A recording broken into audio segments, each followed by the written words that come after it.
বন্ধুরা, হয়তো আপনারা টাইটেল দেখে নিশ্চয়ই বুঝে গেছেন আমি কি আজকে জানাতে যাচ্ছি। আজকে যে টিপস আপনাদেরকে দেব, আপনি সেটির মাধ্যমে রোল এবং রেজিস্ট্রেশন নাম্বার ছাড়া আপনাদের রেজাল্ট দেখতে পারবেন। যে কোনো স্কুলের, যে কোনো জেলার, যে কোনো থানা, ইউনিয়ন যাই বলেন, আপনার বাংলাদেশের সকল স্কুলের নাম্বার ফলাফল পেতে পারেন আপনি, রেজাল্ট।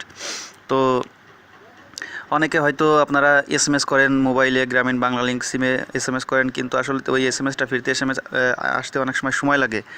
কারণ ফার্স্টে আপনারা এডুকেশন বোর্ডে যে রেজাল্ট আপলোড হয় সেখান থেকে আপনার গ্রামীণ এবং অন্যান্য যারা অপারেটর আছে তারা এগুলো কালেক্ট করে সেগুলো ডাটাবেজে সংরক্ষণ করে তারপরে রেজাল্টগুলো দেয়।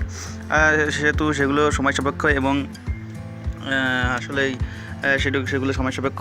তো আমি আপনাদেরকে দেখাবো আবার অন্য ওয়ে আছে যেভাবে রোল এবং রেজিস্ট্রেশন নাম্বার দিয়ে রেজাল্ট সার্চ করতে হয়। আপনি হয়তো অন্য আরেকজনের ফলাফল দেখবেন, রেজাল্ট দেখবেন, কিন্তু আপনি রোল এবং রেজিস্ট্রেশন নাম্বার জানেন না। তো আপনি কিভাবে দেখবেন? তো আসলে এই সমস্যাটা সমাধান করার জন্যই আমার আজকে টিউটোরিয়াল। তো সম্পূর্ণ ভিডিওটি দেখুন এবং জানুন কিভাবে রোল এবং রেজিস্ট্রেশন ছাড়া রেজাল্ট দেখা যায়। তো চলুন শুরু করা যাক। প্রথমে আপনি আপনার যে কোনো একটি ব্রাউজারে যাবেন। সাপোজ আমি ক্রোমে ব্রাউজারে যাচ্ছি। তো এখান থেকে আপনি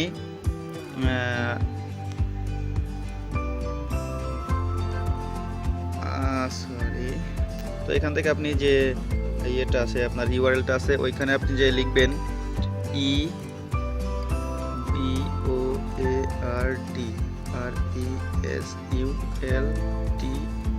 EBOARDRESULTS result.com eboardresults.com। তো এখান থেকে ইন্টার দেবেন, গো দেবেন। তো এইখানে দেওয়ার পরে আপনি দেখেন চলে এসে একটা ইন্টারফেস, এরকম একটা ইন্টারফেস আসবে এবং ফার্স্টের যে ইন্টারফেসটা আছে SSC/HSC/HSC/JSC যে এই অপশনটা আছে এইখানটাতে ক্লিক করবেন। তো এইটাতে ক্লিক করার পরে অন্য একটা ইন্টারফেস আসবে। নেট স্লো ধরুন, এই দেখেন।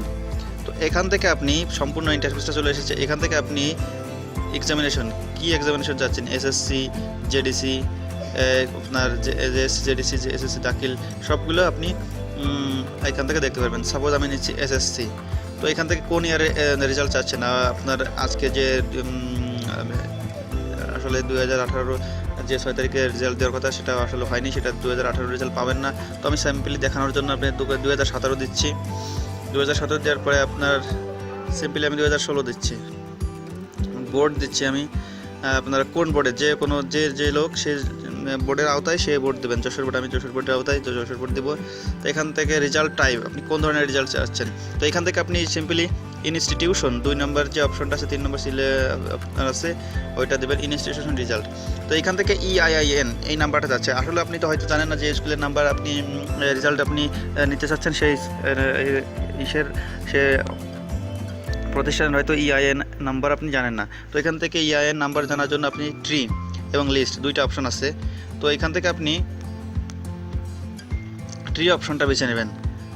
তো ট্রি অপশনটা বেছে নেবেন, আমরা ট্রি অপশনে ক্লিক করি। ট্রি অপশনে ক্লিক করলে নতুন একটা ট্যাব ওপেন হবে এবং নতুন একটা সাইটে নিয়ে যাওয়া হবে। তো এখান থেকে আপনি EIN নাম্বারটা খুঁজে পাবেন।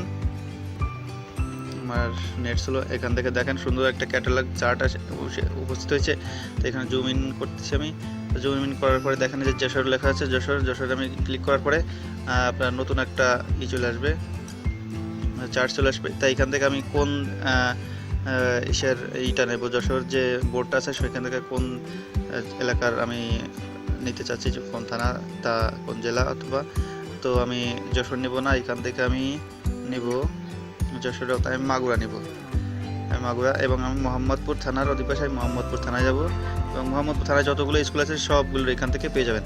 তো আপনার যে স্কুলটার প্রয়োজন, যে স্কুলের আপনি ফলাফল পেতে যাচ্ছেন, তো সেইখান থেকে আপনি সেই স্কুলের ফলাফলটা, আপনার সেই স্কুলের EIN নাম্বারটা পেয়ে যাবেন। তো আমি দেখেন বিনোদপুর BK সেকেন্ডারি স্কুল, আমি EIN নাম্বারটা 118014, এটা আপনি নোটপ্যাডে অথবা কোনো কিছুতে লিখে রাখবেন, এটা মুখস্থ করে রাখবেন। তো 118014, অর্থাৎ সিম্পলি 118014 আমার মনে থাকবে। তো এখান থেকে আমরা ওই জায়গা যাবো, 118014 দিব।